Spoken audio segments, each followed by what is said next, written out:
Саламатсыңарбы менин кичинекей бөбөктөрүм, досторум. Баарыңыздарды майрамыңыздар менен куттуктайм. Анда месе сиздерге майрамдык маанай тартуулап, кыргыз эл жомогу бүркүт менен түлкү. Кана баарыбыз чогуу угабыз. Илгери бир мезгилдерде бүркүт менен түлкү өтө ынтымактуу дос болушат. Бири-бирибизге кара санашпайлы деп убадалашат. Ошондон көп өтпөй бүркүт бир жыгачка уя салат. Ал жыгачтын түбүнө түлкү бачкелерин бага баштайт. Түлкү бир күнү бачкелерин таштап, алыс жака жем издеп кетет. Ошол учурда бүркүттүн карды ачып, дарактын түбүндөгү түлкүнүн бачкелерин жеп салат.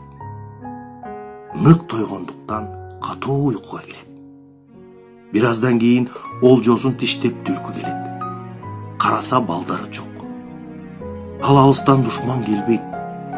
Бул кара санатайлык бүркүттүн колунан келди деп дароо түшүнөт. Көз жашын көлдөтүп ыйлайт. Кармашайын десе, алы жете турган эмес.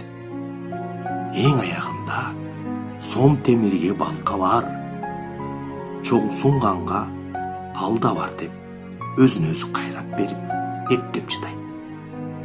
Кекенип туруп, шашпа, сенин балапандарыңды мен жеп, сага күйүт салам деп көз жашын арчыйт.